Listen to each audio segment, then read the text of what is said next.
오늘 우리에게 주신 하나님 말씀은 시편 13편입니다. 시편 13편 1절로 6절까지 말씀을 제가 그냥 봉독하겠습니다. 시편 13편 1절로 6절 제가 봉독하겠습니다. 여호와여, 어느 때까지니이까? 나를 영원히 잊으시나이까? 주의 얼굴을 나에게서 어느 때까지 숨기시겠나이까? 나의 영혼이 번민하고 종일토록 마음에 근심하기를 어느 때까지 하오며 내 원수가 나를 치며 자랑하기를 어느 때까지 하리이까? 여호와 내 하나님이여, 나를 생각하사 응답하시고 나의 눈을 밝히소서. 두렵건대 내가 사망의 잠을 잘까 하오며 두렵건대 나의 원수가 이기를 내가 그를 이겼다 할까 하오며 내가 흔들릴 때 나의 대적들이 기뻐할까 하나이다. 나는 오직 주의 사랑을 의지하였사오니 나의 마음은 주의 구원을 기뻐하리이다. 내가 여호와를 찬송하리니 이는 주께서 내게 은덕을 베푸심이로다. 아멘. 차준희 목사님께서 하나님의 말씀 증거해 주시겠습니다.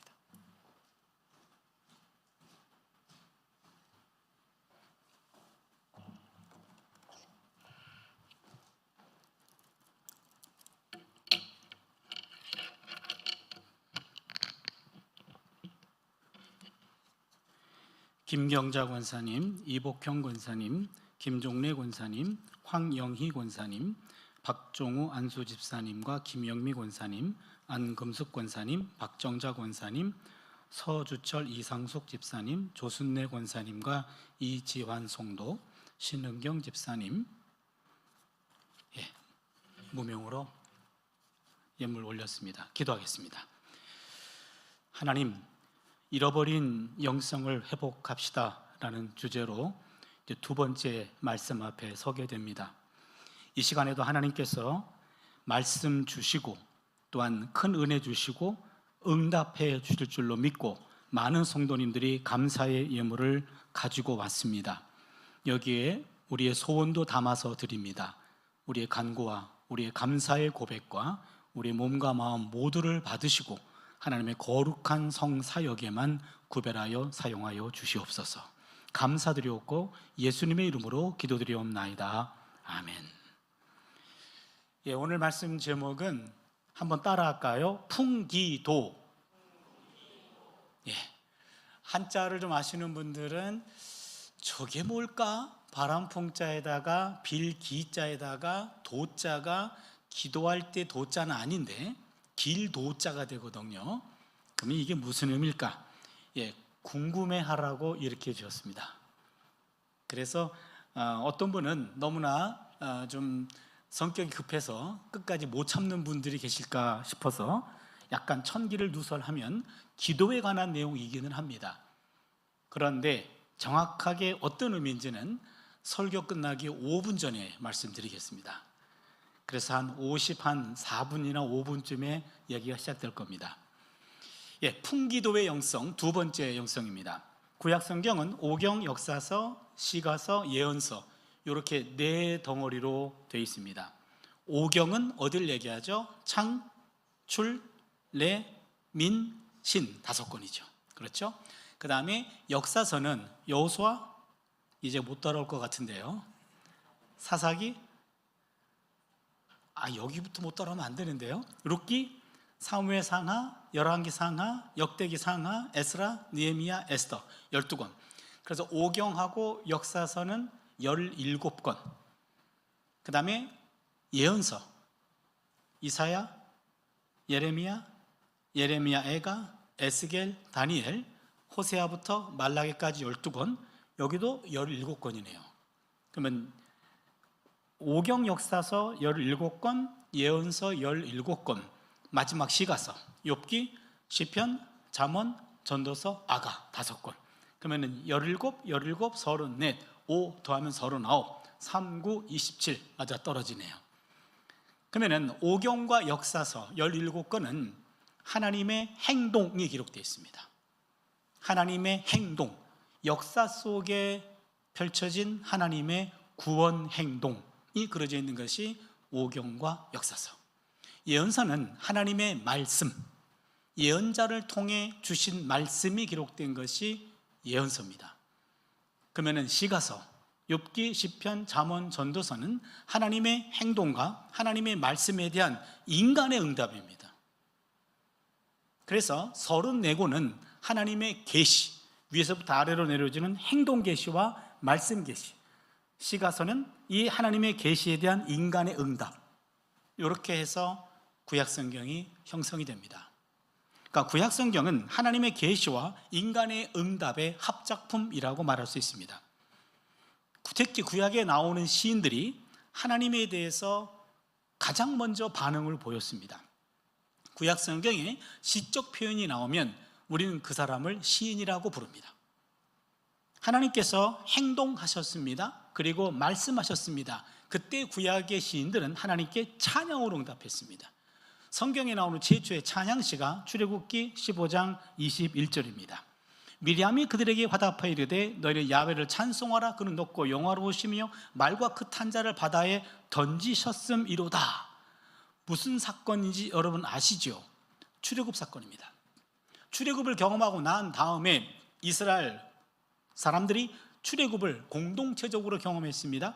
그러자 먼저 미리암이 소고를 치면서 앞에 나와서 야훼를 찬송하라. 그는 높고 영화로우시며 말과 그 탄자를 바다에 던졌음이심입니다 라고 맨 처음 보여준 것이 출애굽기 15장 21절 성경에 나오는 최초의 찬양시입니다.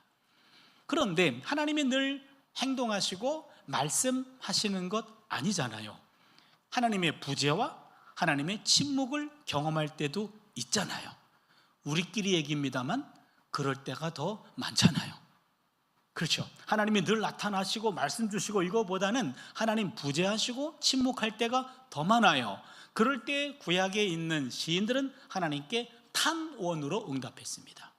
어느 때까지입니까? 어느 때까지 그 얼굴을 내게서 가리우시겠습니까? 하면서 따지듯이 하나님께 탄원의 고백을 드렸습니다. 가장 유명한 탄원시입니다. 시편 22편 1절이죠.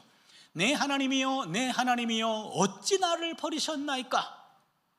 이걸 제가 원어로 읽어드릴게요. 엘리 엘리 라마 사박다니. 아까보다 훨씬 많은 분들이 끄떡끄떡 하셨어요. 여러분 원어에 강하시군요. 예수님께서 십자가상에서 남겼던 7마디 말씀 가운데 하나가 이겁니다. 엘리 엘리 나의 하나님 라마 어찌하여 사박다니 버리셨습니까?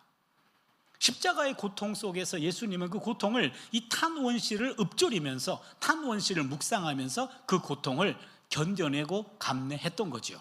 바로 그것이 그 유명한 탄원시입니다. 시가서 가운데 가장 대표적인 책이 시편입니다. 시편은 하나님에 대한 시인의 반응을 모은 책입니다. 시편의 대표적인 반응은 아까 말씀드렸듯이 두 가지입니다. 하나는 찬양시고 하나는 탄원시입니다. 찬양시는 노래고 탄원시는 기도입니다. 그래서 시편은 노래책이면서 기도책입니다. 인간이 하나님과 소통하는 합법적인 통로는 찬송과 기도 두 가지입니다. 야고보서 5장 13절을 보시면 너희 중에 고난당하는 자가 있느냐 그는 기도할 것이요 즐거워하는 자가 있느냐 그는 찬송할지니라. 바로 이 기도와 찬송, 고난 중에 있을 때는 기도하고 즐거워할 때는 찬송하라. 이 두 가지가 인간이 하나님과 소통할 수 있는 합법적인 통로입니다. 그리고 우리가 이 땅에 사는 동안에 우리 몸이 기억해야 될 것, 그것은 바로 기도와 그리고 찬양이라고 말할 수 있습니다. 오늘 함께 읽은 시편 13편 대표적인 탄원시입니다. 탄원시는 하나님의 부재와 하나님의 침묵을 경험할 때, 내 삶이 너무나 힘들고 절망적일 때 그때 보인 반응이 바로 13편인데 요 13편 탄원시입니다. 여러분이 개인적으로 기도할 때, 답답한 마음 가지고 기도할 때 하는 기도가 탄원 기도입니다. 탄원 기도는 일정한 형식이 있습니다. 여러분 잘 오셨어요? 5가지 순서와 요소가 있습니다. 요거 잘 기억해 주세요. 첫 번째, 하나님을 부릅니다. 하나님 부릅니다. 그 다음에 불평합니다.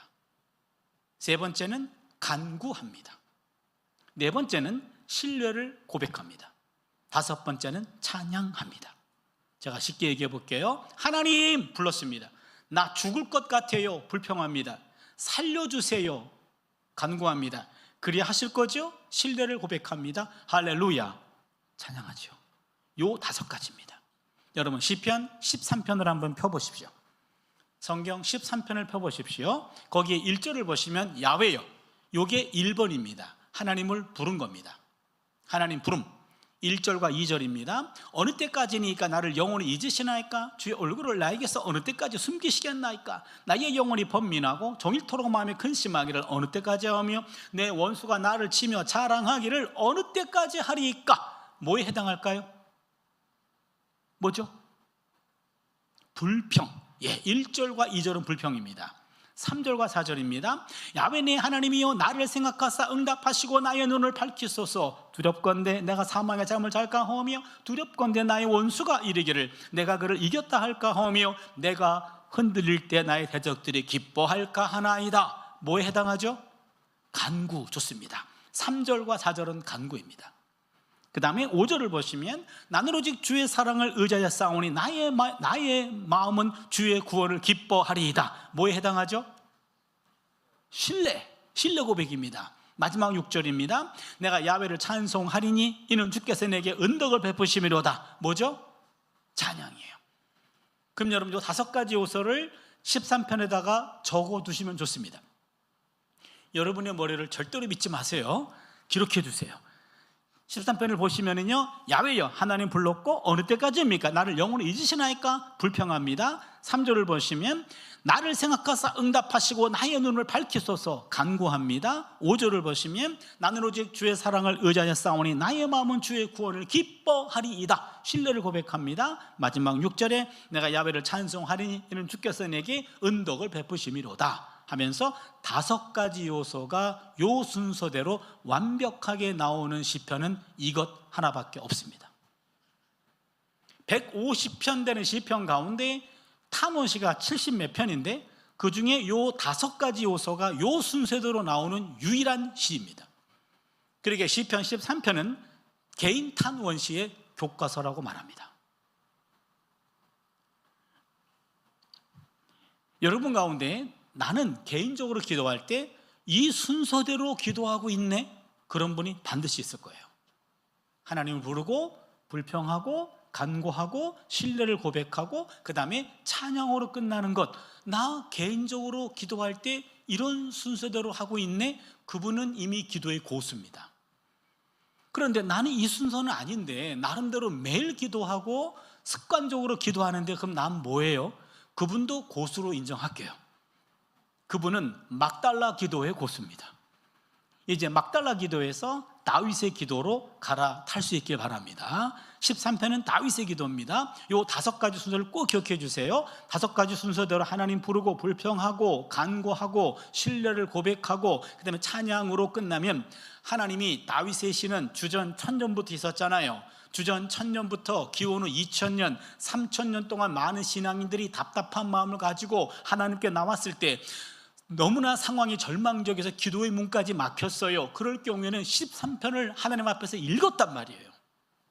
13편을 가지고 함께 묵상하고 함께 읊조리며 기도했다고요. 그거 소리만 들어도 하나님이 아하, 지금 다윗과 같은 절망적인 상황이구나 라고 우리 상황을 하나님이 충분히 이해하시고 응답 속도도 빠른 거예요. 여기서 2가지를 짚고 넘어가겠습니다. 첫 번째입니다. 먼저 기도는 하나님에게 하는 겁니다. 그렇기 때문에 하나님을 불러야 됩니다. 어떤 분은 급한 나머지 하나님을 안 부르고 본론으로 들어가는 분이 있어요. 어느 때까지입니까? 라고 따지면 하나님이 쟤 지금 누구한테 따지니? 헛소리가 됩니다. 아무도 못 듣습니다. 여러분 가끔 보면은요, 하나님 안 부르고 본론으로 들어가는 기도 종종 봅니다. 저는 그걸 볼 때마다 아주 민감하게 느껴져요. 저건 헛소리인데, 아무도 못 듣는데. 그렇게 여러분 아무리 급해도 하나님, 아버지 이런 식으로 불러야 됩니다. 어떤 분은 기도할 때 예수님께 기도하는 분이 있어요. 그건 조금 아쉬운 기도입니다. 예수님께 기도하면 하나님이 우편에 앉아 계신 예수님에게 오늘은 너한테 기도한다. 야, 네가 알아서 해라. 2분 싸우십니다.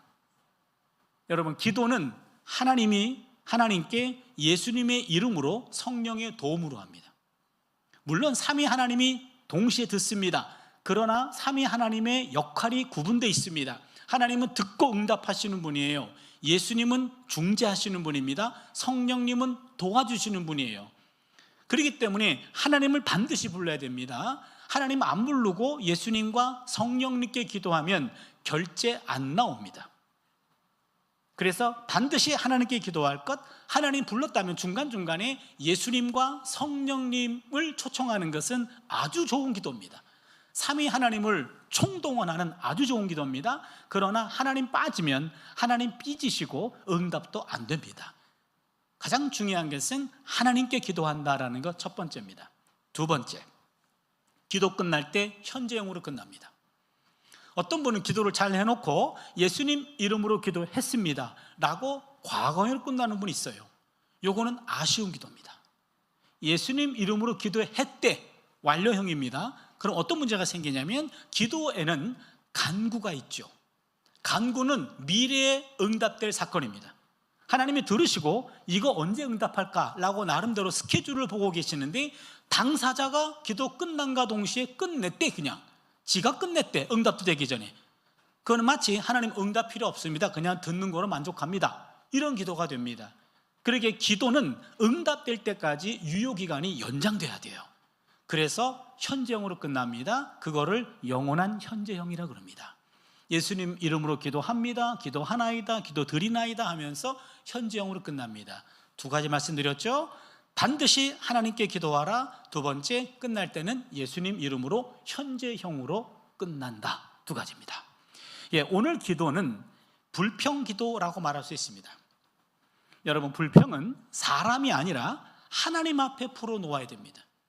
불평은 사람에게 하는 게 아닙니다. 하나님에게 하는 겁니다. 13편의 시인은 불평이 생길 때 당사자를 찾아가서 따지지 않습니다. 시인은 그 불평거리를 가지고 하나님 앞에 나옵니다. 시인은 사람이 아니라 하나님께 따집니다. 1절, 2절 다시 한번 봅니다. 야훼여, 어느 때까지니까 나를 영원히 잊으시나이까? 주의 얼굴을 나에게서 어느 때까지 숨기시겠나이까? 나의 영혼이 번민하고 종일토록 마음에 근심하기를 어느 때까지 하오며 내 원수가 나를 치며 자랑하기를 어느 때까지 하리까? 여러분 보세요. 만약에 제 학생이 저한테 와가지고 이런 기도하면, 야, 네 원수가 너를 치며 자랑하기를 내가 어떻게 알아? 원수한테 가서 물어봐. 그러고 싶을 것 같아요. 그렇잖아요. 어느 때까지 오며 내 원수가 나를 치며 자랑하기를 어느 때까지 하리까? 요 시인은 원수에게 가가지고 너 언제까지 그렇게 할 거요? 라고 따지지 않고요, 하나님 앞에 와서 불평하고 있습니다. 시인은 이어서 하나님께 간절히 간구합니다. 3절과 4절입니다. 야훼 내 하나님이여, 나를 생각하사 응답하시고 나의 눈을 밝히소서. 두렵건대 내가 사망의 잠을 잘까 하며 두렵건대 나의 원수가 이르기를 내가 그를 이겼다 할까 하며 내가 흔들릴 때 나의 대적들이 기뻐할까 하나이다 하면서 철저히 사람에게 불평하지 않았고 하나님에게 불평하고 하나님께 간구하고 있습니다. 구약의 예언자 가운데 가장 불평 기도를 많이 한 사람이 있어요. 많이 눈물도 흘렸어요. 눈물의 예언자란 별명도 있어요. 누구죠?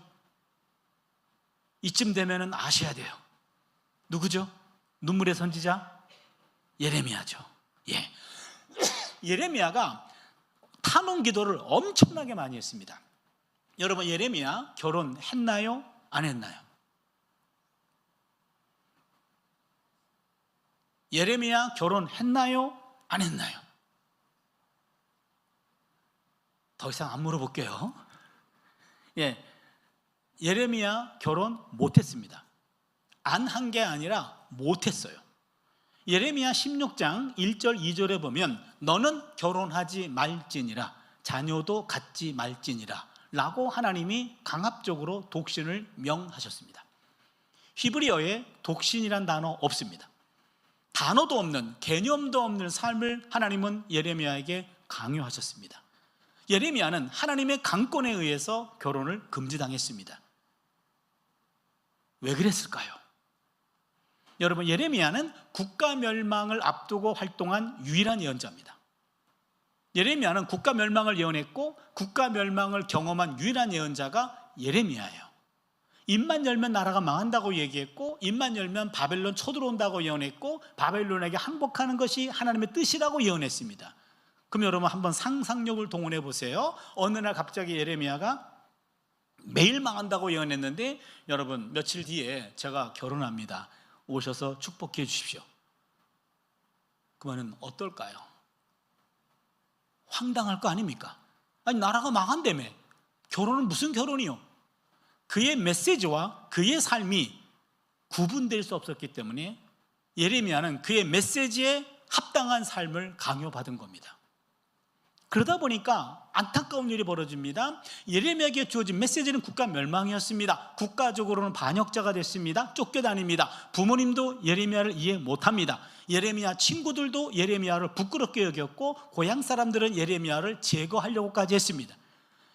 예레미야는 답답한 마음을 누구도 들어주지 못합니다. 들어줄 사람이 없습니다. 말할 사람이 없습니다. 그러면 누구한테 얘기하나요? 하나님한테 와서 말할 수밖에 없었어요. 그렇기 때문에 예레미야서를 펼쳐보면요, 하나님 앞에 와가지고 엄청나게 불평 기도를 많이 합니다. 예를 들어 볼까요? 예레미야 12장 1절을 보시면, 야훼여, 악한 자의 길이 형통하며 반역한 자가 다 평안함은 무슨 까닭입니까? 하나님, 악한 자가 형통하잖아요. 반역한 자가 평안하잖아요. 이게 무슨 까닭입니까? 무슨 얘기입니까? 하나님 주신 말씀을 예레미야가 신실하게 전했어요. 그랬는데 듣는 사람들 가운데 악한 무리들이 하나님 무리를 지어서 예레미야를 제거하려고 합니다. 죽이려고 합니다. 해코지 합니다. 함정을 팝니다. 그런데 더 안타까운 것은 그 악한 사람들이 형통해요. 반역한 자가 평안해요. 난 점점 힘들어져요. 하나님, 이게 뭐 하는 겁니까? 하나님, 그것만큼은 막아주셔야죠. 지금 뭐하고 계셔요? 라고 지금 예레미야가 따지고 있어요. 거듭 따집니다. 예레미야 15장 15절을 보시면, 주를 위하여 내가 부끄러움 당하는 줄을 아시옵소서. 하나님 때문에 내가 지금 부끄러움 당하고 있습니다 라고 하면서 하나님께 대들고 있어요. 만약에 제 학생이 이렇게 2번 대들면 너 죽을래? 그럴 것 같아요. 한 번도 아니고. 그런데 하나님은 그런 거듭되는 불평에 대해서 불편해하지 아니하시고 오히려 권면하십니다. 예레미야 33장 3절 말씀이죠. 너는 내게 부르짖으라. 내가 내게 응답하겠고 내가 알지 못하는 크고 은밀한 일을 내게 보이리라 하면서 그런 기도를 하나님은 불편해하지 않고요, 오히려 더 기도하라고 권장하고 있어요. 사람에게 하는 불평이 아니고 하나님께 하는 불평은 하나님이 언제든지 들어주신다라는 말씀이죠. 우리는 어제 욥을 나누었죠. 욥 엄청나게 하나님께 불평기도 했습니다. 어떤 인간도 인간의 지혜를 가지고는 욥의 문제가 해결되지 않아요. 하늘의 지혜가 필요합니다. 하나님의 지혜가 필요합니다. 하나님께 말을 걸어야 됩니다. 웬만큼 말 걸어가지고는 하나님 끔찍도 하지 않을 것 같아요. 욥은 그래서 하나님께 와서 엄청나게 불평기도를 퍼부었습니다. 욥은 하나님께 불평기도를 하면서도요, 하나님께 마음이 무거웠어요. 마음이 불편했습니다. 내가 당하는 고난과 무관해 보이지 않는 하나님에게 참을 수 없는 분노와 원망을 느꼈습니다. 그만큼 절망하기도 했습니다. 그러나 하나님께 상처받았고 하나님께 불편한 마음을 갖고 있지만, 그래서 불편한 마음을 다 표현합니다. 욥기 19장 6절입니다. 하나님이 나를 억울하게 하시고 자기 그물로 나를 애워사신 줄을 알아야 할지니라. 하나님이 나를 억울하게 하셨잖아요. 당신 그물로 나를 애워사신 줄을 알아야 합니다. 19장 21절을 보시면 하나님의 손이 나를 치셨구나. 결국 하나님이 당신의 손으로 나를 친 것 아닙니까? 라고 하면서 거듭 따지고 있어요. 그런데 욥은 하나님께 불평하지만, 욥을 치신 분도 하나님이시지만 욥을 싸매어 주시는 분도 하나님이시라고요. 그러기에 욥은 이렇게도 고백합니다. 19장 25절을 보시면, 내가 알기에는 나의 대속자가 살아계시니 마침내 그가 땅 위에 서실 것이라. 치신 분도 하나님이시지만 싸매어 주시는 분도 하나님이시라고요. 그러기에 문제는 하나님의 마음을 움직여야 돼요. 그러기 위해서는 하나님 앞에 와서 따지는 겁니다. 하나님께 불평하는 겁니다. 하나님은 욥의 불평에 대해서 불편해하지 않으셨고 만나주셨고 문제를 해결해 주셨잖아요. 하박국이라는 연저도 마찬가지입니다. 하박국 1장 2절을 보시면, 야훼여, 내가 부르짖어도 주께서 듣지 아니하시니 어느 때까지니까 하면서 하나님 앞에 와가지고 일성이 따지는 거예요. 불평합니다. 구약성경에 나오는 신앙의 거장들, 13편의 다윗도 그랬죠. 예레미야도 그랬죠. 욥도 그랬죠. 하박국도 그랬죠. 하나같이 불평을 사람에게 쏟아붓지 않았고 하나님께 불평했습니다. 불평은 사람에게 하는 것 아닙니다. 불평은 하나님에게 하는 겁니다. 불평과 불만이 사람을 향하면 분자가 돼요. 불평 분자, 불만 분자가 됩니다. 그러나 똑같은 불평과 불만이 하나님을 향하면 기도가 됩니다. 제가 어느 교회에서 이 말씀을 전했어요. 그랬더니 약속도 하지 않았는데 장로님 부부가 오늘 말씀에 너무나 은혜를 받았다고 식사를 좀 접대하고 싶대요. 그래서 같이 식사를 나누었어요. 장로님 얼굴이 환해지셨어요. 장로님 왜 갑자기 식사를 그렇게 접대하세요? 그랬더니 60이 넘으신 분인데, 목사님 제가 지금까지 60평생 하나님한테 불평하면 안 되는 줄 알았대요. 지금까지 한 번도 하나님께 불평을 못했는데 이제는 불평 허가를 받은 것 같아서 너무나 자유로워져서 은혜가 돼가지고 식사를 나누는 겁니다. 제가요, 그러면 지나간 60년 동안 그 많은 불평을 누구한테 쏟아부었을까? 옆에 계신 권사님 얼굴을 봤어요. 그랬더니 권사님도 환해지셨어. 이제 이 양반이 나한테 불평 안 하겠네요, 그러는 거예요. 여러분, 불평은 아무리 가까운 사이라 할지라도 한두 번은 들어줄 수 있을지 몰라도 반복되면요 불편해요, 힘들어요. 그러게 불평거리는 알고 보면 기도거리입니다. 불평은 기도의 상 위에 올려놓아야 됩니다. 불평은 단순한 골칫거리가 아닙니다. 그건 기도거리예요. 불평이 치밀어 오르는 순간 그때 누구든지 만나기만 해 라고 사람 기다리지 마십시오. 그 사람 무슨 죄입니까? 그때는 사람 기다리지 말고 하나님을 찾아가셔야 돼요. 하나님께 와가지고 내가 그 인간 때문에 불편합니다, 그 인간 때문에 마음이 아픕니다 하면서 하나님께 다 불평을 쏟아내는 겁니다. 바로 그 순간이 하나님 앞에 기도할 때임을 깨달을 수 있기를 바랍니다. 하나님께 불평하시면 결국 그게 불평이 아니고 하나님은 그것을 기도로 들으신다는 거예요. 이게 은혜가 아닐까요? 내 불평을 마음껏 들어주고 기대하고 기다리는 분이 있다고요. 사람들은 불편해합니다. 하나님은 기도를 들으십니다. 듣고 내 마음을 내 편이 되어주시고 내 마음을 위로해 주시고 적절한 시점에 역사하실 줄도 믿습니다. 불평이 기도로 채워지면 어느 순간 감사와 찬양으로 바뀝니다. 불평이 기도로 채워지면 어느 순간 감사와 찬양으로 바뀌어요. 13편의 시인은 하나님 앞에서 불평과 간구의 기도를 통해서 마음이 한순간에 바뀌는 걸 경험합니다. 5절이지요. 나는 오직 주의 사랑을 의지하여 싸우니 나의 마음은 주의 구원을 기뻐하리이다. 갑자기 마음이 바뀌었습니다. 하나님 앞에서 1, 2절에 불평했습니다. 탄원했습니다. 통곡의 기도를 하던 시인은 갑자기 신뢰를 확신합니다. 그리고는 하나님이 자신의 기도를 응답하실 것이다 라는 확신을 갖게 됩니다. 그러자 자연스럽게 찬양과 감사가 흘러나옵니다. 6절이죠. 내가 야훼를 찬송하리니 이는 주께서 내게 은덕을 베푸심이로다. 그러면 여러분 한번 생각해 보세요. 5가지. 하나님, 나 죽을 것 같아요, 살려주세요. 여기까지는 울면서 하는 기도입니다. 그런데 4번, 그리 하실 거죠? 할렐루야. 여기는 웃어요. 그러면 울면서 기도했는데 끝날 때는 웃어요. 여러분 그런 경험 있으시죠? 왜 그러세요? 기도하다가 미쳤습니까?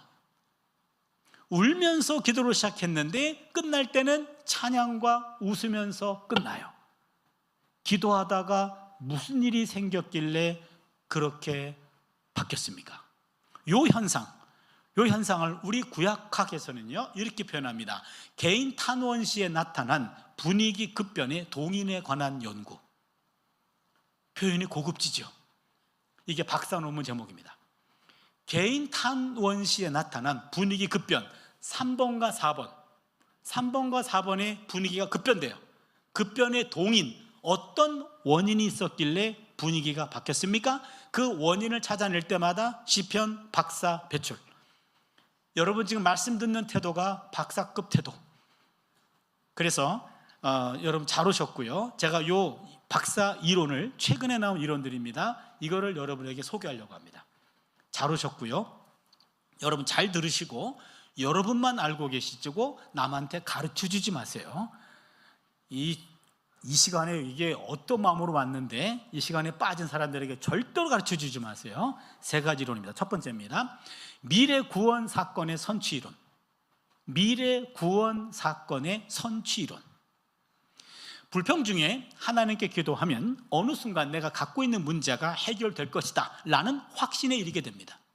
인간적 불평이 기도를 통하면 하나님의 영으로 세례를 받아요. 어느 순간 불평이 사라지고 그 자리에 감사로 채워집니다. 사실 불평은 환경에서 나오는 것이 아닙니다. 불평은 마음에서 나옵니다. 기도도 마음에서 나옵니다. 그렇기 때문에 기도하면 환경보다 마음을 먼저 변화시킵니다. 아직 응답되지 않았습니다. 하지만 기도자의 마음은 이미 해결될 것이다 라는 확신으로 가득 차게 됩니다. 이러한 신뢰의 확신이 기도자로 하여금 미리 감사와 찬양을 표현하도록 하는 겁니다. 미래에 일어날 구원 사건을 미리 미리 취해서 현재화하는 겁니다. 미래의 에너지를 선취해서 현재화해서 앞당겨 사용하는 거예요. 이런 현상들이 시편에 많이 나타납니다. 미래에 일어날 구원 사건을 미리 취해서 이거를 현재화함으로 앞당겨서 사용함으로 기도가 바뀌는 거예요. 아직은 현실되지 않았습니다. 하지만 기도자의 마음속에는 확신하기 때문에 이미 마음속에는 응답이 된 거예요. 그렇기 때문에 찬양이 나오고 신뢰의 고백이 나온다. 시편에 많이 나옵니다. 두 번째 이론입니다. 과거 구원 사건의 회상 이론입니다. 과거 구원 사건의 회상 이론. 무슨 얘기냐면 불평 중에 하나님께 기도하면 기도 중에 과거에 유사한 경우가 있었는데 하나님이 응답해 주셨어요. 그것을 그동안 잊고 살았어요. 그런데 새로운 문제가 생겼습니다. 문제가 생기자 게을렀던 기도의 단을 다시 쌓아요. 기도하다 보니까 과거에 내게 다가왔던 그 하나님의 은혜, 하나님의 사랑, 하나님의 구원 사건이 갑자기 회상이 돼요. 그러면 이 문제도 해결이 되겠네. 과거에 나를 살리신 하나님은 여전히 동일하신 하나님이시라면 오늘의 나도 하나님이 살려주시겠네. 과거에 경험했던 구원 사건을 회상함으로 요거를 현재화해서 재활용하는 겁니다. 그러기에 한번 하나님의 사랑을 뜨겁게 느낀 사람은 그것이 시간이 흐르면서 식어지기도 하지만 결정적인 순간에 기억되기도 합니다. 그 기억이 된다면, 그 회상이 된다면 그것을 통해서 다시 현재화함으로 재활용할 수 있다는 얘기죠. 그래서 과거에 경험했던 구원 사건을 회상함으로 이것을 현재화해서 재활용하기 때문에 기도가 바뀌는 겁니다. 이것도 시편에 많이 나타납니다. 마지막 세 번째는요, 현재의 분산된 에너지 결집이론. 현재의 분산된 에너지 결집이론. 무슨 얘기입니까? 갑자기 감당하기 어려운 문제가 발생합니다. 그러면 인생이 올스톱합니다. 문제에 온 신경을 빼앗깁니다. 온종일 문제만 생각합니다. 그렇게 되면 문제는 실체보다 더 커 보입니다. 문제 앞에 선 사람들은 자신이 작아 보입니다. 문제 앞에 선 사람들은 무기력해집니다. 무능해집니다. 이때 하나님께 기도하면 내면에 자리 잡고 있었던 기본적인 에너지들이 문제 앞에서 흩어졌는데 그 흩어진 에너지들이 다시 모아집니다. 분산된 에너지가 결집되면서 문제는 실제의 크기로 작아집니다. 자신의 내면이 커집니다. 내면이 강해집니다. 내면이 당당해집니다. 감당할 수 있는 힘이 내면에서 솟구칩니다. 기도는 현재의 분산된 내면의 에너지를 결집시켜서 웬만한 문제를 넉넉히 감당하게 해줍니다. 이거예요. 그러니까 기도라는 것은 흩어진 에너지들을 모아준다니까요. 기도는 미래에 일어날 구원 사건을 선취함으로 현재화해서 앞당겨 사용하고, 기도는 과거에 경험했던 하나님의 사랑, 구원 사건을 회상함으로 현재화해서 재활용하고, 기도는 흩어져 있는 현재의 에너지를 하나로 모아주는 그런 역할을 하는 것, 이게 바로 기도입니다. 그렇기 때문에 기도가 중요한 겁니다. 예수님께서 기도로 귀신 들린 아이를 고쳤습니다. 제자들이 옆에서 그걸 목격했습니다. 그리고 이렇게 예수님께 질문합니다. 마가복음 9장 28절입니다. 우리는 어찌하여 능히 그 귀신을 쫓아내지 못하였나이까? 선생님은 그렇게 귀신을 뚝뚝 잘 쫓아내는데 우리는 왜 못합니까? 우리한테 안 가르친 것 있습니까? 라고 투정하고 불평하는 겁니다. 예수님 이렇게 말씀하십니다. 9장 29절입니다. 기도 외에 다른 것으로는 이런 종류가 나갈 수 없느니라. 무슨 얘기입니까? 예수님이 안 가르친 것이 아니라 제자들이 못 배웠어요. 저는 이 대목이 짠하게 다가옵니다. 예수님이 안 가르친 것 아니에요. 제자들이 못 배운 거예요. 제자들이 놓친 게 있습니다. 누가복음 22장 39절을 보시면 예수께서 나가사 습관을 따라 감람산에 가시매, 저는 습관이라는 단어가 들어왔어요. 습관을 따라 감람산에 가셨습니다. 뭘 하러 가셨나요? 41절을 보시면 무릎을 꿇고 기도하여, 이겁니다. 무릎을 꿇고 기도하여. 그러면은 습관을 따라 감람산에서 기도했어요. 무슨 말입니까? 기도 습관이에요. 늦은 밤 시간에 그렇게 기도하러 가셨던 예수님의 그 기도하는 모습을 놓친 거예요. 새벽 미명에 보이지 않았던 예수님, 습관을 따라 기도하는 예수님을 놓친 거예요. 여러분, 이 기도 습관이 영성입니다. 습관적으로 기도하는 것, 요걸 제자들이 놓친 겁니다. 저는 언제부터 그런 기도를 시작했어요. 저의 마지막 호흡이 하나님께 기도하거나 찬양하는 호흡이 되게 해 주십시오. 시편 맨 마지막 150편 6절이죠. 호흡 있는 자마다 하나님을 찬양할지어다. 할렐루야. 시편의 맨 마지막이에요. 내 마지막 호흡이 하나님이 걷어가는 순간, 이때 마지막 호흡은 그분이 줬잖아요. 걷어가는 순간 마지막 호흡은 하나님을 찬양하거나 기도하는 호흡이 되기를 원합니다. 이겁니다. 여러분, 그 순간을요 한번 상상해 보세요. 의식과 무의식을 넘나드는 순간 아닐까요? 그 말은 내 몸을 내가 컨트롤할 수 없습니다. 그런 순간이 반드시 옵니다. 그럴 때 내 몸은 어떤 행동을 할까요? 가장 익숙한 행동을 하지 않을까요?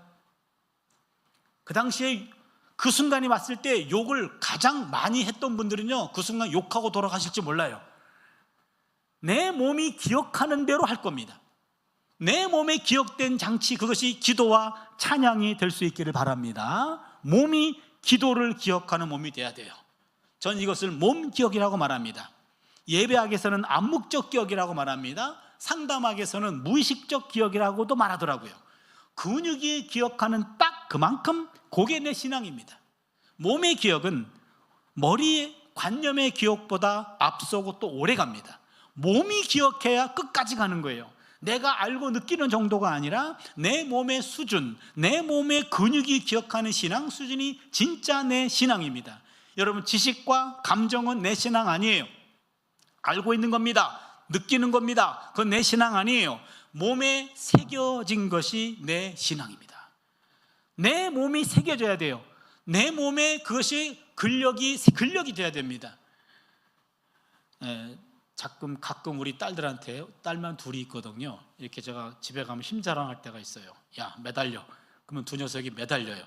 그러면 살아있네 라고 내리는 거죠. 근육이 살아있다고요. 근데 몇 년 전에 올라타 그랬더니 두 녀석이 올라타더니 동시에 슬퍼하는 거예요. 왜 그랬더니 아빠, 그 많던 근육도 어디 갔어? 그런 거예요. 만져보니까 근육이 없고 살만 있어요. 그러면 가는 거야? 그러는 거예요. 두 딸들이 갑자기 슬퍼하는 거예요. 그러면 아빠 다음 가는 거야? 그래서 우리 딸들을 슬프게 할 수는 없다. 그래서 그 다음날 당장 피트니스 클럽 가가지고 끊었어요. 그리고 제 아내를 억지로 끌고 가가지고 같이 끊었습니다. 그리고 일주일에 한 2번 혹은 3번 요 정도 가가지고 뭐 러닝도 하고 그 다음에는 근력 운동을 하는데, 바쁜 시간에 매일 가가지고 이 짓 하는 게 얼마나 바보스러운지 몰라요. 이게 뭡니까? 비싼 돈 내고 이게 뭐 하는 짓이에요. 그런데 한 2, 3년 그렇게 하다 보니까 지금도 계속 하고 있는데요, 근력이 생기더라고요. 근력이 생겨요. 매일 새벽기도 하시는 권사님들 계시잖아요. 그럼 자꾸 제가 권사님한테, 권사님 뭐 이렇게 열심히 기도하세요? 그러면은 목사님 나 맨날 똑같은 기도해요 하면서 부끄러워하셔요. 그럼 제가 그렇게 얘기합니다. 권사님 그렇게 잘하시는 기도라고, 기도가 매일매일 바뀌면 하나님도 헷갈려요. 그냥 녹음기 틀어놓은 것 같이 그냥 줄줄줄 하는 기도 있어요. 그게 몸 기도예요. 내 머리로 하는 기도가 아니라 내 몸이 기도하는 거예요.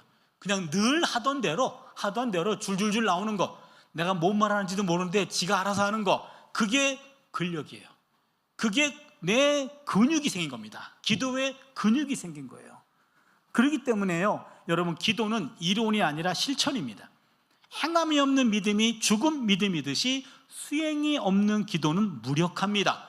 기도에서 떠나는 것은 물고기가 물에서 떠나는 것과 같아요. 여러분, 물고기에게 물이 생명이듯이 사람에게는 기도가 생명입니다.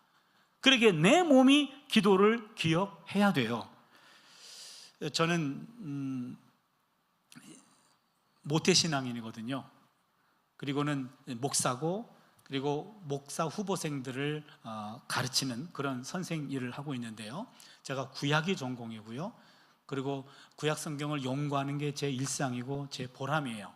새벽 2시까지는 꼭 성경을 연구해요. 매일매일 꼭 1시 반에서 35분 그 어간에 계시가 임해요. 밤새도록 꽁꽁 앓는데 문제가 풀리질 않아. 이 본문이 풀리질 않아요. 근데 꼭 그 시간에 계시가 임해요. 그렇기 때문에 그 시간까지 버텨야 돼요. 그러다 보니까 새벽 2시 넘어서 잠을 자게 되죠. 그러면은 새벽 기도는 못하죠. 새벽에는 이불 속에서 입신하고 있어요. 그러면 제 친구 목사들은 다 목회를 하니까 맨날 새벽부터 와가지고 새벽 기도 하잖아요. 그럼 가끔 저한테 그러거든요. 너는 같은 목사인데 너는 새벽에 그렇게 자빠져 잠만 자면 넌 언제 기도하냐? 그렇게 얘기해요. 그럼 제가 그렇게 얘기합니다. 야, 기도는 영혼의 호흡이잖아. 너는 영혼의 호흡을 꼭 새벽에 시간 정해놓고 새벽에만 호흡하니? 나는 24시간 호흡한다. 야, 호흡을 기도라고 말한다면 나는 24시간 기도한다고 해도 틀린 말은 아니겠지. 이렇게 위기를 모면하곤 합니다. 그런데 그렇게 말하는 사람 치고 기도하는 사람 못 봤어요. 제가 그랬거든요. 그러다가 어느 순간 제가 심각하게 고민에 빠졌어요. 내가 하는 기도가 제대로 된 기도인가? 라는 질문이 생겼어요. 그래서 학생들한테 나 요즘에 하나님 나에게 기도하는 법을 가르쳐 주세요 라고 기도한단다 라고 그랬더니 우리 제자 목사들하고 전도사들이 교수님이 그리하시면 아니 됩니다 그러는데 실제로 그랬거든요. 누구한테 물어볼 수도 없고, 그래서 제가 박사과정에 구약의 기도라는 과목을 한 학기 개설했어요. 공부하고 싶어서. 전 세계 구약 학사 가운데 기도에 관해서 관심 있는 사람 5명밖에 안 되더라고요. 제가 그 연구에 뛰어들어갔어요. 스위스에는 어떤 학자가 구약의 중보기도라는 제목으로 박사 논문을 썼어요. 영어로 썼는데 한 800페이지쯤 되는 책이었습니다. 그걸 우리가 구입해가지고 1페이지부터 800페이지까지 하나도 안 빼놓고 번역하면서 한 학기 동안 집중 세미나를 했어요. 많이 배웠습니다. 아, 이런 것들이 있었구나. 많이 배웠어요. 근데 여전히 갈증이 해소가 되지 않아요. 그래서 신약의 기도에 관한 책들, 영성가들의 기도에 관한 책들, 목회자들 가운데 기도가 기쁘신 분들이 있어요. 그분들이 쓴 기도에 관한 책들을 모았더니 한 40-50권인데요 틈틈이 읽었습니다. 많이 배웠습니다. 아하, 이런 것도 있었구나. 많이 공부했습니다. 그러나 여전히 갈증이 해소가 되지 않아요. 그래서 결단했습니다. 직접 물어보기로. 그래서 가족이 다니는 교회 옆으로 이사를 왔어요. 그래서 새벽에는 여전히 이불 속에서 입신하고 있고, 저녁에 퇴근할 때, 그때 학교에서 일단 퇴근하면 교회로 매일 출근, 그리고 교회에서 기도 끝나면 집으로 완전 퇴근. 그게 2015년 3월 1일부터입니다. 지금 10년이 넘어가고 있어요. 그래서 보통은 8시도 가고 9시도 가고 10시도 가고 11시도 가고 12시에 갈 때도 있곤 해요. 매일매일 교회 가서 한 30분씩 그렇게 기도합니다. 잠정적인 결론입니다. 기도는 대화라기보다는 사귐인 것 같아요.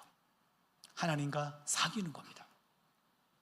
어느 경우는 몸에 몸살이 나가지고 일찍 조퇴합니다. 몸은 뻘뻘 땀을 흘리고 있어요. 식은땀이 막 나옵니다. 약을 먹었어요. 빨리 집에 가서 자야 됩니다. 그런데 하나님이 기다릴 것 같아요. 그래서 꾸역꾸역 그냥 교회로 옵니다. 우리 교회가 이렇게 네 줄인데 우린 장의자예요. 그래서 왼쪽에서 두 번째 이쪽 줄입니다. 맨 뒤쪽은 우리 담임 목사님 사모님이 밤에 기도하시더라고요. 그래서 남의 나발에는 침범하지 않기로 했어요. 그 앞자리를 찜했습니다. 찜해놓고 맨 뒤에서 두 번째 자리, 그 자리에만 가서 제가 기도를 하곤 하거든요. 부끄럽지만 그냥 잠정적으로 소개를 한다면 그냥 그날 있었던 모든 이야기들을 하나님께 다 고백합니다. 오늘은 어떤 수업이 있었고 어떤 학생이 들어왔는데 이 학생은 태도도 문제가 있고 인상도 문제가 있고 목사가 돼서는 안 될 것 같은데 내가 퇴학시켰다가는 내게 화가 미칠 것 같으니까 하나님 저 학생 자퇴하게 해주십시오. 그런 기도도 몇 년에 한 번은 해요. 저 양반이 목사가 되면 교인들이 힘들 것 같아. 그래서 그런 기도도 몇 년에 한 번씩은 해요. 또한 회의를 들어갔는데 특정 교수가 매우 불쾌하게 하고 매우 공격적이에요. 그러면 딱 끝나고 나면은 왜 내가 그 순간에 받아치지 못했지? 왜 끝나고 생각나지? 다음부터 동일한 현상이 벌어지면 그 순간에 바로 생각나가지고 바로 받아치게 하든지, 아니면 그 인간 입을 막아주든지, 아니면 내가 마음을 넓게 써가지고 아예 품어버리든지, 아니면 둘 중에 하나 학교 나가든지, 뭐 그런 기도도 가끔 해요. 그러니까 오늘 있었던 모든 일들을 감정까지 하나님께 다 이야기합니다. 그리고 내일 계획까지도 하나님께 말씀을 드려요. 그리고는 중보기도에 들어가요. 가장 중요한 분, 내 아내 위에 기도하고 두 딸들 기도하고, 이제는 손주도 있고 사위도 있으니까 식구가 늘었어요. 이 식구들을 위해서 기도하고, 그리고는 저한테 기도 부탁한 사람들이 있어요. 그분들을 위해 기도하고, 또한 하나님이 기도로 끼워주는 사람들이 있어요. 기도하다가 갑자기 생각나는 분들이 있습니다. 그런 기도하다 보면 한 30분 정도 하는 것 같아요. 월요일부터 목요일까지 하고, 금요일은 한 1시간 정도 해요. 토요일은 안식일이라 쉬어요. 주일은 주일이라 쉬어요. 기도 5일 근무하고 있어요. 요걸 10년 넘어가서 매일매일 하다 보니까 기도는 사귀는 거구나. 하나님과 사귀는 거예요. 근데 아까 몸살이 나가지고 왔다 그랬잖아요. 그날은 내가 말 한마디도 못해요. 그때는 그렇게 기도해요. 하나님, 오늘은 내가 와준 것만으로도 감사하시라고. 나 오늘 말 한마디 못하는 거 아시죠? 그러면 오늘은 좀 당신이 말하라고. 그동안 나만 얘기했잖아요. 오늘은 하나님 얘기하세요 라고 가만히 있는데, 내가 만난 하나님은 과묵하신 하나님이에요. 한 번도 내가 알아들을 말로 말씀하신 적이 없어요. 하나님이 하실 만한 언어 내가 몇 개 알고 있어요. 헬라어, 히브리어, 아람어, 라틴어, 도고, 영어, 한국어, 요 정도는 내가 한 단어 말해도 다 할 수 있어요. 그런데 하나님은 한 번도 헬라어로, 아람어로, 히브리어로, 라틴어로 한 번도 한 단어도 내게 말씀하신 적이 없어요. 그래서 제가 학생들이 하나님 음성을 들었대요. 그럼 반드시 물어봅니다. 어떤 용어였냐고, 어느 나라 말이었냐고, 헬라어야, 아람어야, 히브리어야, 라틴어야? 반드시 물어봅니다. 들었다는 분도 있으니까 제가 배제하지는 못하겠어요. 하지만 제 경우는 한 번도 들어본 적은 없어요. 그냥 어떤 성경 구절이 떠오르든지, 아니면 내 마음속에 시원함과 내 마음속에 하나님께 보호받고 있는 그런 감정을 통해서 하나님과 소통이 되지, 언어를 통해 명확하게 대화가 되는 건 아닌 것 같아요. 그래서 하나님과의 기도는 대화가 아니라 사귐이다라고 보는 거죠.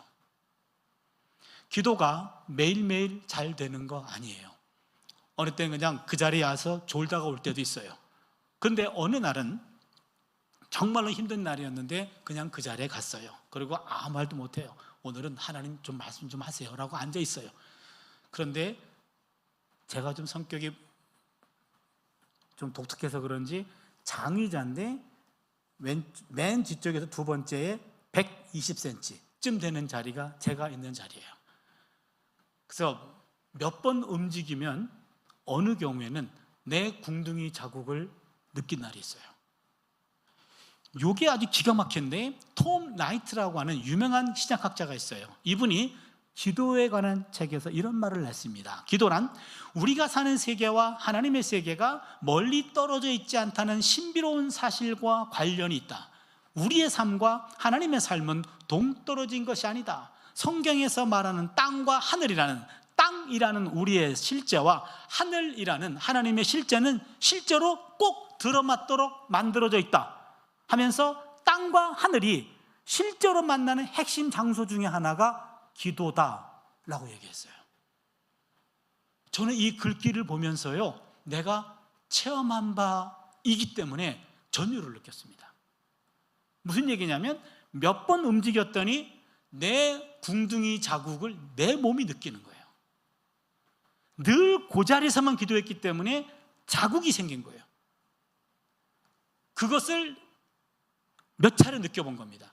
몇 번 움직였더니 접속이 된 거예요. 그러니까 하늘과 땅이 접속이 된 겁니다. 이 순간만큼은 전율을 느껴요. 땅의 사정을 하늘로 올리고 하나님의 능력을 땅으로 끌어들이는 것, 여기에 바로 기도하는 자리라는 거죠.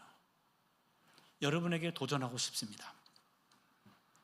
앞으로 남은 삶, 우리가 해야 될 일, 기도입니다. 프랙티스, 프랙티스, 프랙티스. 기도의 자리. 여러분은 지금 1인 자석이기 때문에 흔적 남길 수도 있어요. 그 자리는 아무개 권사님이 기도하는 자리다, 그 자리는 아무개 집사님의 자리다 라고 하면서 그 자리에서만 하나님과 사귀는 겁니다. 교제하는 겁니다. 그럼 내 몸이 자국을 기억하고 좌석이 내 몸의 자국을 기억하는, 내 몸의 기도의 근력을 만드는 것, 이것이 우리 숙제입니다. 예수님의 몸 기도, 습관을 따라 기도하셨습니다. 여러분도 기도해야 되는 것 알아요. 그렇지만 이제부터라도 5분도 좋아요. 매일매일 기도하는 자리에 와서 도장 찍기 하듯이 하나님 앞에 와가지고 단 몇 마디라도 하나님과 교제하는 것, 그것이 습관이에요. 때로는 하루 종일 집에 있는데 내 아내가 밤에 또 꾸역꾸역 옷을 입고 또 교회 갈 때가 있어요. 그럼 집에 있을 때는 세수를 안 해도 되는데 하나님 만나러 갈 때는 세수하잖아요. 그럼 또 거의 오후 돼가지고 양치하고 또 머리 감고 그래요. 그러면은 여보 그냥 당신 방에서 기도해. 그러면 제가 그래요. 사탄아 물러가라 그러고 옵니다. 꾸역꾸역 다시 몸치장하고 하는 거, 그때부터 기도해요. 그리고 힘은 들지만 기도의 자리로 가요.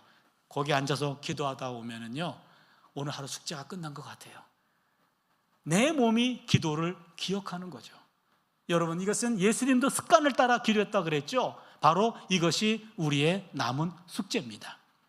이제 품기도에 관한 설명드리고 말씀을 마치겠습니다. 이제 5분 남았죠. 류호준 교수님의 일상을 걷는 영성이라는 책이 있습니다. 이 책에 나오는 내용인데 영국 BBC 공영방송 특집 다큐멘터리입니다. 일본 북쪽 홋카이도 삿포로 지방, 일본은 감자같이 생겨가지고 오른쪽 맨 위가 홋카이도예요. 여기에 삿포로는 그 북해도의 중심 도시죠. 그 홋카이도 삿포로의 산간 지역에 조그마한 크리스찬 고등학교가 있습니다. 그 지역은 좀 경제적으로 낙후된 지역이었던 모양입니다. 거기는 크리스찬 고등학교이기 때문에 교훈이 하나님 사랑과 이웃 사랑이에요. 거기에는 서예를 가르치는 여자 선생님이 계셨습니다. 그 선생님은 서예만 가르치는 것이 아니라 학생들에게 정말로 하나님 사랑과 이웃 사랑을 몸소 실천해 보이는 마음 따뜻한 여자 선생님이셨습니다. 시험에 실패해서 어깨를 쭉 늘어뜨리는 남학생들 어깨를 두드려주기도 하고, 가정 형편이 어려워서 울음을 터뜨리는 여학생들은 안아주기도 하는 아주 가슴 따뜻한 여자 선생님이었습니다. 많은 세월이 지났습니다. 선생님 은퇴하셨습니다. 은퇴하고 난 다음에 또 많은 세월이 지났습니다. 어느 추운 초봄, 마을 사람들은 그 여자 선생님을 위해서 조촐한 행사를 준비했습니다. 선생님의 100세 생일 잔치입니다. 최근에 졸업한 젊은 제자부터 옛날에 졸업한 나이 많은 제자까지 다 모여가지고 풍금을 치면서 선생님 생신 축하 노래를 불러드렸고, 많은 제자의 도움을 받아 100개의 촛불을 다 껐습니다. 처음부터 끝까지 모든 장면을 이렇게 필름으로 담고 있었던 영국 BBC 기자가 그때 선생님에게 마이크를 갖다 댑니다. 선생님, 지나간 100년의 세월, 참으로 긴 세월인데 지나간 100년의 세월을 글씨로 남기면 어떻게 남길 수 있습니까? 곰곰이 생각하셨어요.